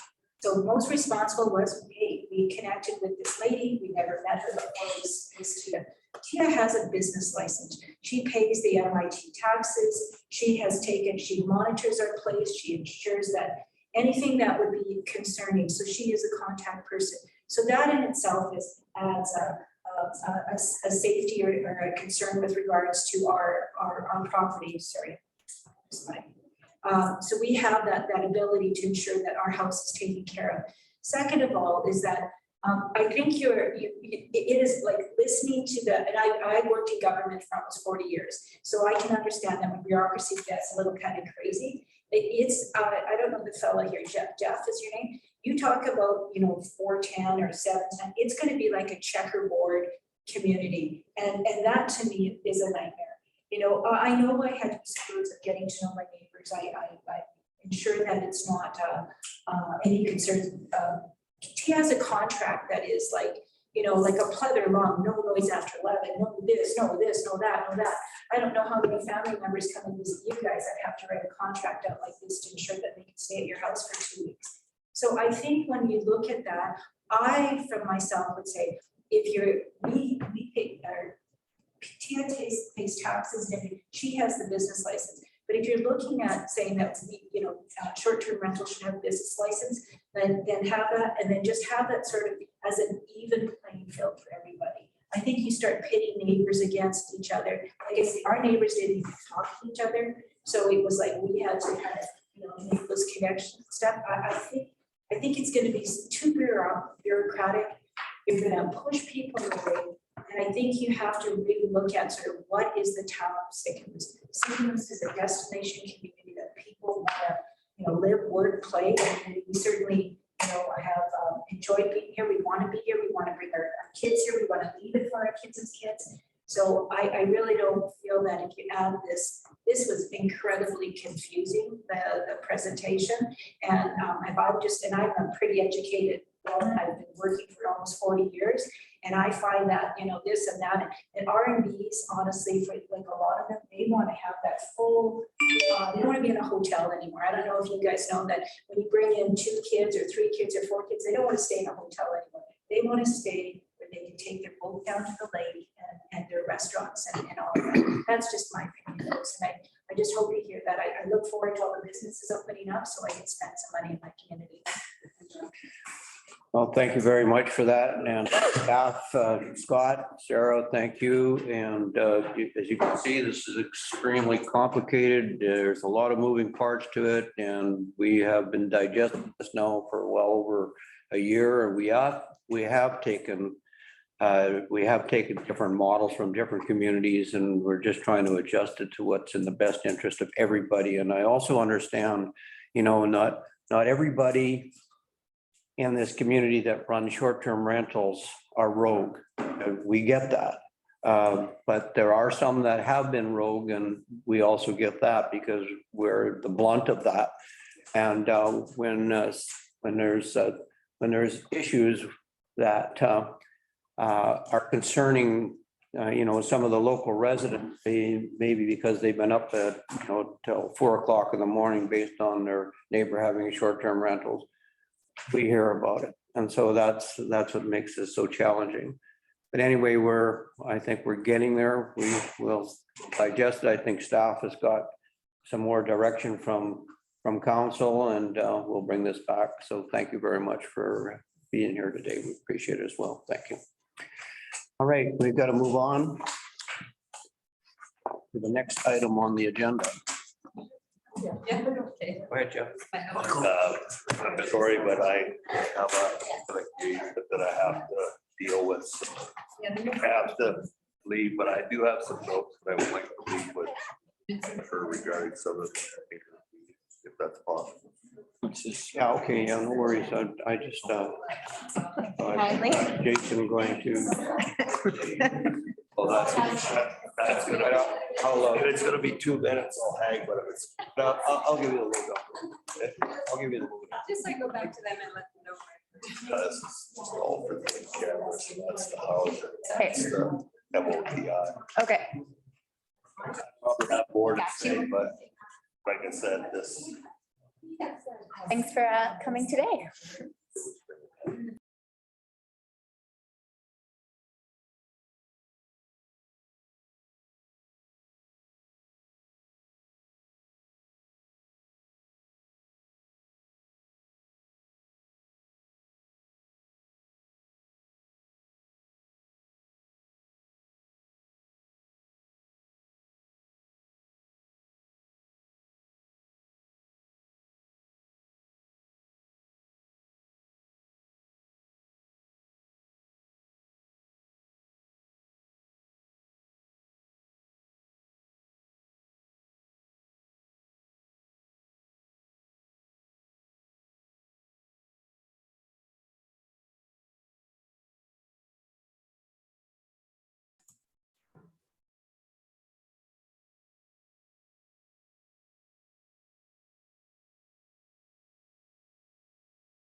Luxury tax, Councillor Anderson.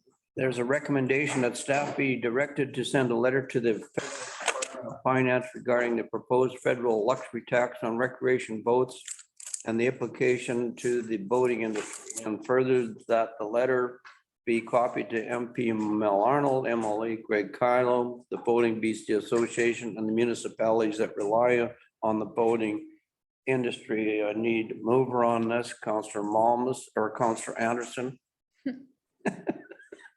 Councillor Malmus is good. Councillor Bushel. Here. All right, let's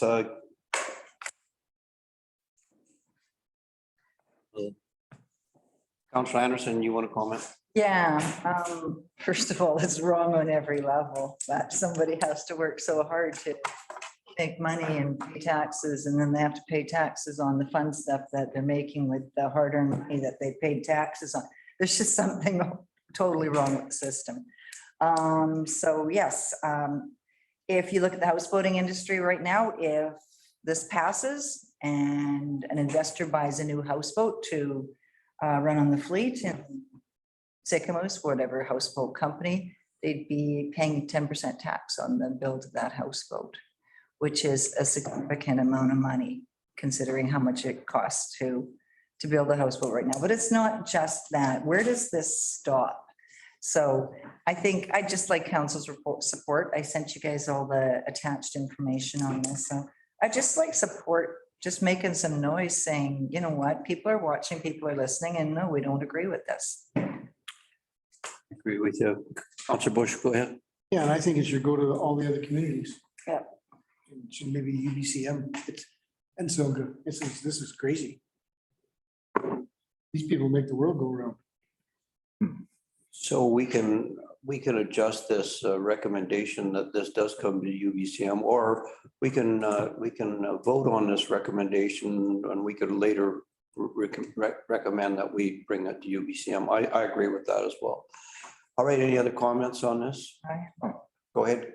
Well, I had when I first heard of the topic, oh, that's kind of interesting. But after reading the letter, I actually thought it was very well worded, because I don't personally have any issue with making wealthy people pay an extra 10% for their boats. I think people who make a lot of money are well known for knowing how to save that money. And so the government tries to capture money at every step, as frustrating as it is. And I aspire to be wealthy someday. So I think it's fair that I say it.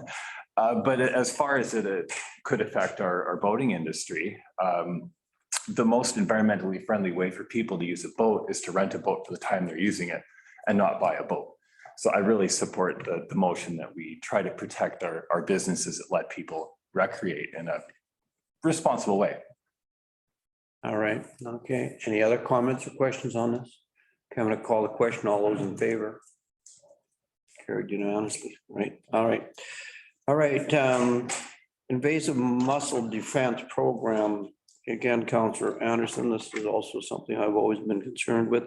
Recommendation that staff be directed to send a letter to the BC Ministry of Environment and Climate Change Strategy regarding continued funding for the invasive mussel defense program and prioritizing enforcement of watercraft inspection at, and further that the letter be copied to MP Mel Arnold, MLA Greg Kylo, Shuswap Watershed Council, UBCM member municipalities and First Nations communities. Moved by Councillor Anderson. I need a seconder, Councillor McCabe. Can I just clarify that the motion should say inspection at the provincial border? Sorry, there's a little bit of a typo there. Oh, that's okay. Yeah, they want to cut funding for the inspection, the stops, the border stops for checking vessels coming into the province. And they want to increase education. At this point, I don't think they should limit or have, should limit the amount of inspections that they're doing. We should open up the inspection stations now and let them go. I mean, if we get zebra mussels or any of those mussels in the Shuswap Lake, I mean, it's going to impact our drinking water. It's going to impact our ecosystem. It's going to impact the salmon run. It's going to impact all the fish. It's going to impact the beaches, because once those shells break up and they land on the beaches, you're just walking on glass. the BC Hydro, all of our businesses that, work on the channel. Mussels cling to everything and sink everything. So if the government feels that saving a few dollars now on border stops and checking vessels is the way to go, they're going to miss the boat when it's $42 million a year for BC to manage these mussels. And they keep talking about monitoring stations and paying more money for the monitoring stations. Well, you know what, if we monitor and have quagga and zebra mussels, we're beyond, it's too late in the process. It's way too late in the process. We have to stop it at the border. I'd also like to go as far as to suggest that we do work more with Alberta, Saskatchewan, and Manitoba keeps our zebra mussels to themselves. So boats leaving Manitoba have to be decontaminated as well. So this is a bigger picture, but I don't think this is the year to slow down the stops and lighten the load on checking boats. And I'm going to say this because I'm experiencing it. There's no moorage in this town, where there's very little moorage left. So that tells me that people are bringing their boats from other provinces and other locations, purchasing moorage here. So we don't know where all those boats are coming from. So they have to be inspected. So I disagree with them putting a timeline or the number of boat inspections that they do. So just looking for council support on this as well. And when I said it when I sent the note to Jen, and I said, I think we should make sure Spotsine is aware of this and the bands, because this is their livelihood as well, and they should be kept in the loop. So I just want to make sure that we're including them. Yeah, so we need to remind provincial government, but has this been discussed at the Shuswap Watershed Advisory Council? Yeah, they wrote a letter. We need to get their support, and I totally agree.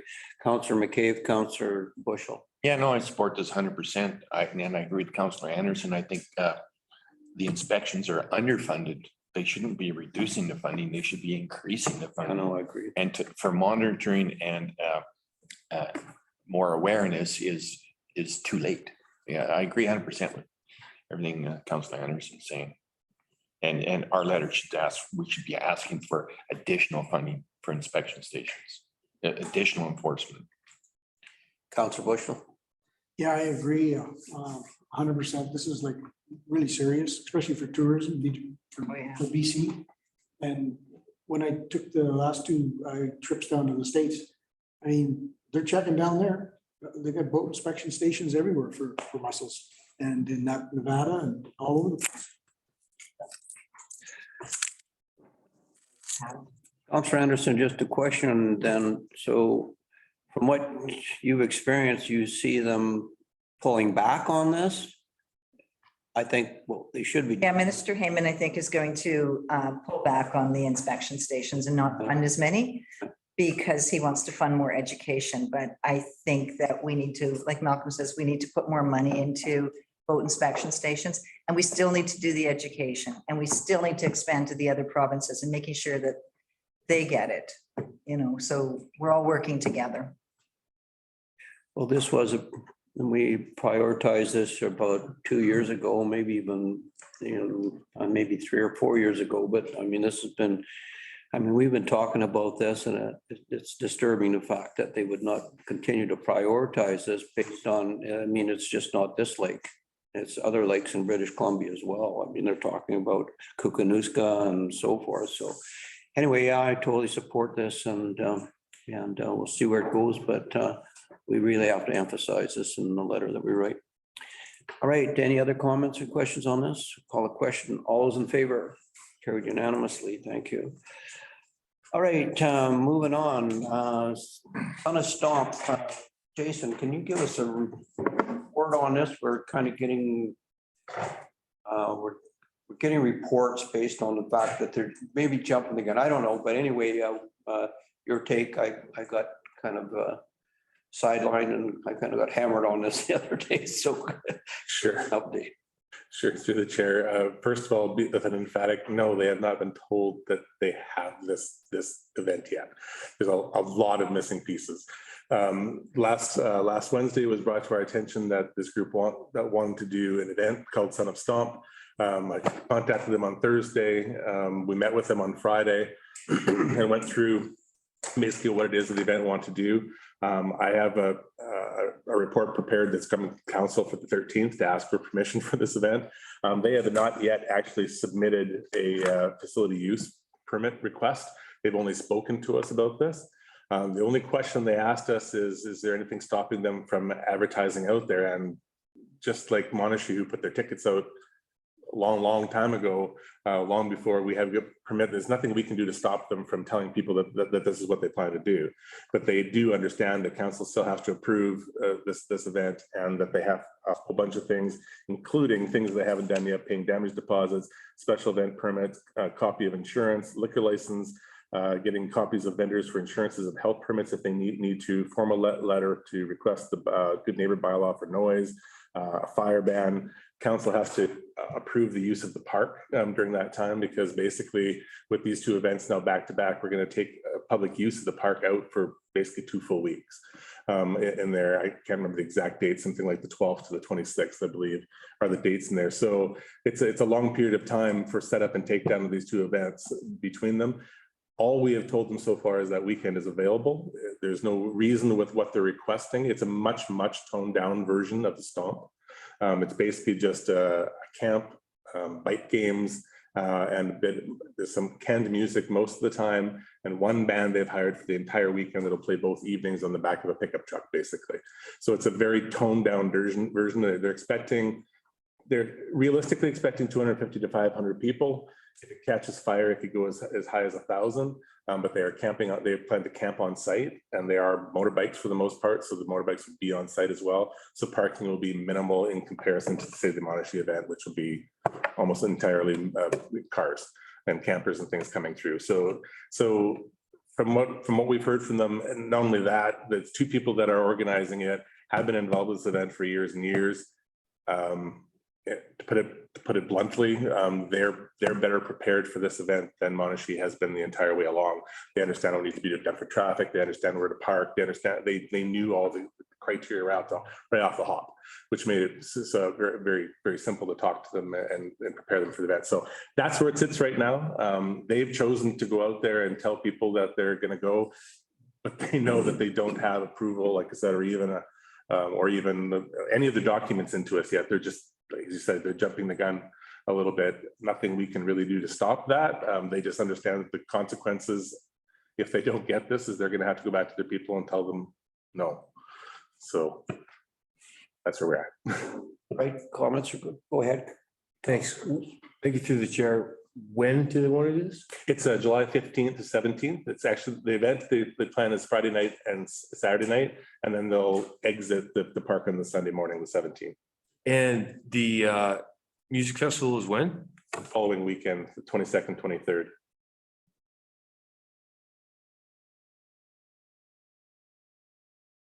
Thank you. You're welcome. Councilor Anderson. Who's the organizers?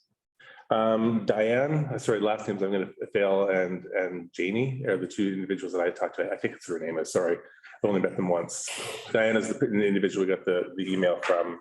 I don't have her name right in front of me. I can get that to you though. I can track it down actually. Councilor Bushel. No, I was going to ask the same question as Colin.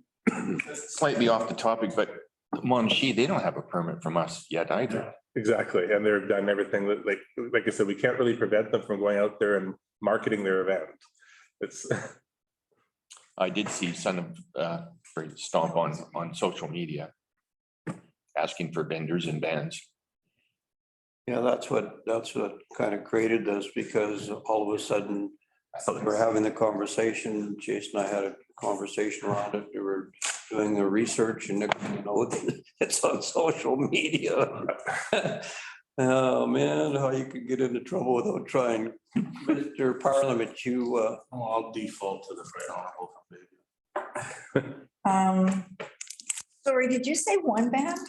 Yeah, it's like one benefit, Back of a pickup truck. pretty much.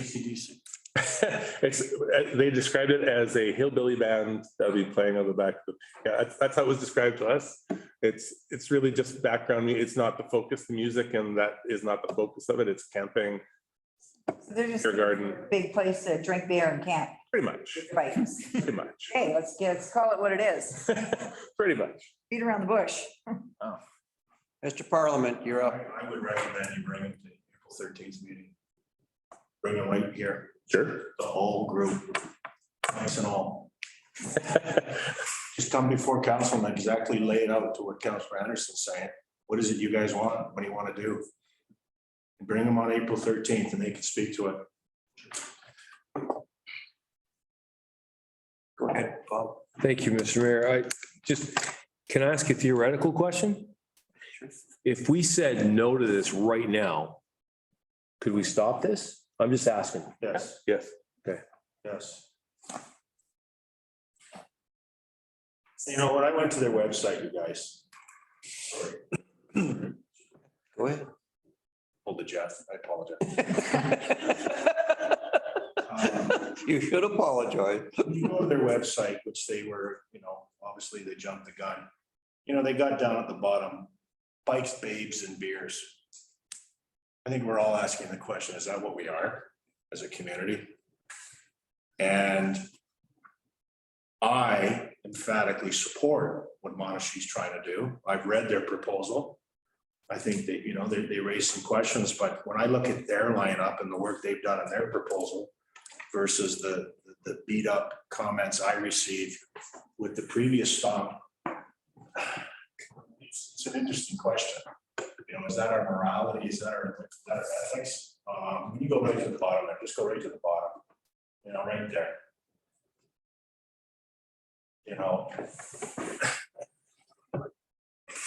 Like spades and beer, adults only, be here. No cars past the gate. I don't know.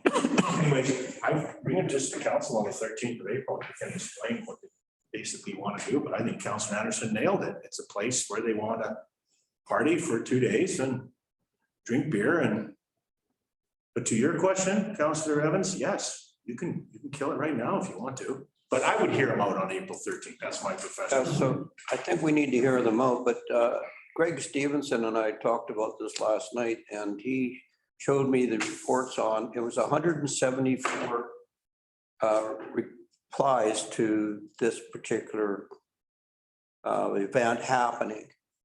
And I went through them and everyone was positive. They were all positive. They were like, wow, this is happening. It was a really, go on Facebook and take a look at 174 responses. I don't know whether they're all from Sycamoose or whatever. But anyway, that's something to take a look at. And anyway, Jason's doing his homework. He's got in touch with them, and I think maybe, if they came and presented themselves to council, I think would be a good thing. And then I would probably I'd get a hold of them and say, hold it here for, you guys are kind of outstepping your boundaries here, and you should be aware that council hasn't ratified this yet. They know. So anyway, we can leave it in your hands. Any other questions? Colleen, go ahead. Yeah, I wouldn't be supporting it. Like, I'm not going to support a bunch of people getting drunk in the park, in the dog park, in the back truck. Like, it just doesn't even, it's a nothing event except a big old beer up. Go ahead. Yeah, we haven't had a formal application yet, but I don't see myself supporting that because Buddy would miss the dog park for 2 weeks.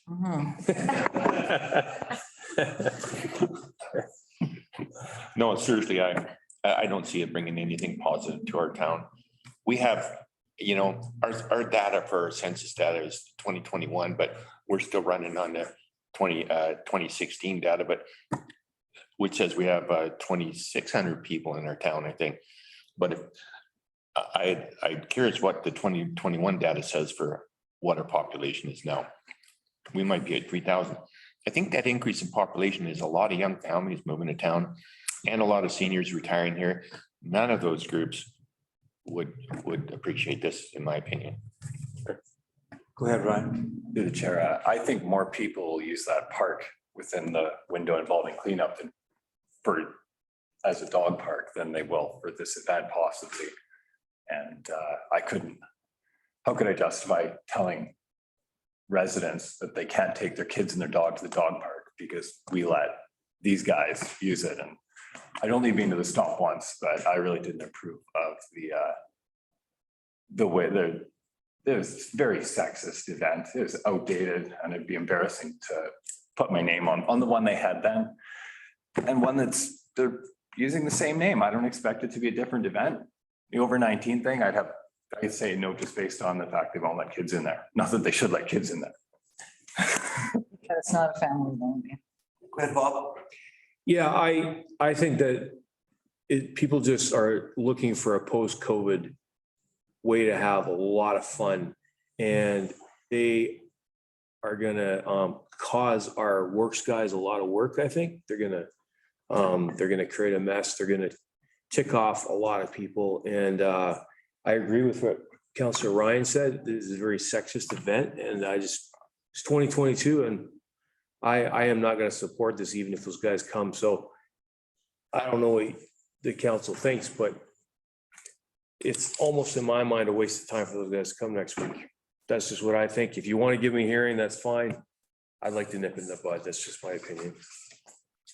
Came to town about 10 years ago under Daryl Troughton, and it was a combination. It was an event out there at the dog park, and it was an event on Main Street. And the event on Main Street was more family, and the event out there at the stomp was more adult. And it was successful, but it was also controversial. So anyway, Jason, it's in your camp, Councillor Anderson. Maybe we should just do a check and see if this is worthy of their time or not, because I don't think council seems to have an appetite for it. So why waste their time and more of our meeting time? Councillor Bushel. Just ask Jason quickly, have they requested anything? Do they want to rent the stage? They're just gonna have a party.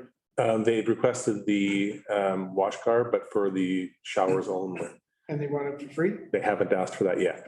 I would imagine that request is coming. I'd be surprised if it wasn't, but at this point they have not yet. I should mention too, they are talking about doing a pancake breakfast again with the seniors downtown on the morning, whatever else, to do some sort of family type event as well with it. But again, I have no details on that. That was just something that they discussed. So what would be the economic impact to the district of Sycamoose if we had this event? Would we fill up the motels? Would we fill, I mean, what, or are they just camping there and just gonna have? The vast majority will be camping on the site, yes. So there's My understanding. not a lot of financial impact to the community. No. Right, Councillor McHugh? Like Jason said, they're not breaking any laws, but they're insulting our intelligence and basically, in my opinion, blackmailing us. Because look at this screen, it says at last we've got a location. Well, no, they don't have a location. And sure, they're allowed to pre-sell tickets, but at extreme risk to themselves. So I find this site insulting to staff and council. If that's the approach they're going to take, thank you. No, okay. So what are we telling Jason? Telling him To ask. have a nice day? Is that what we're saying?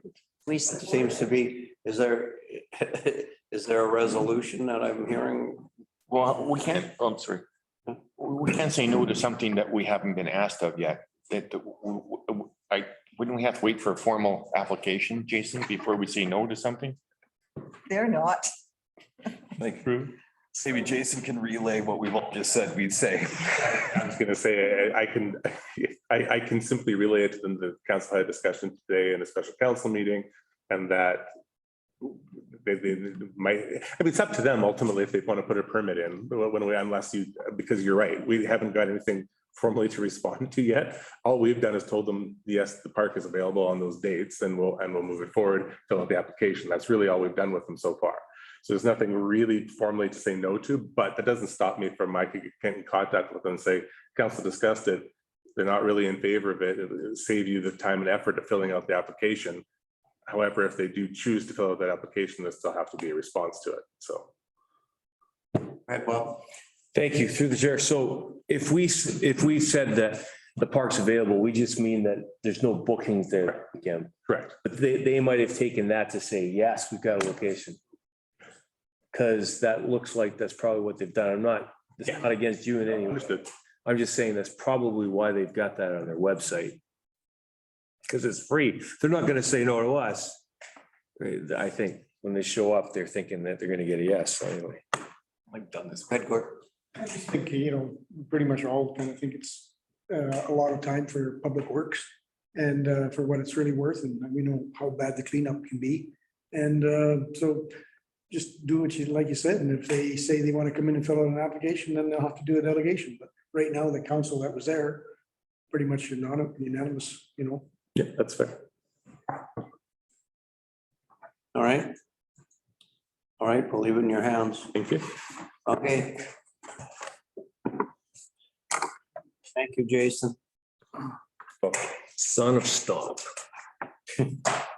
That Scott didn't get solid direction like that with the short term. That was easy, hey, Scott? Poor Scott. E and 92B of the community charter, the committee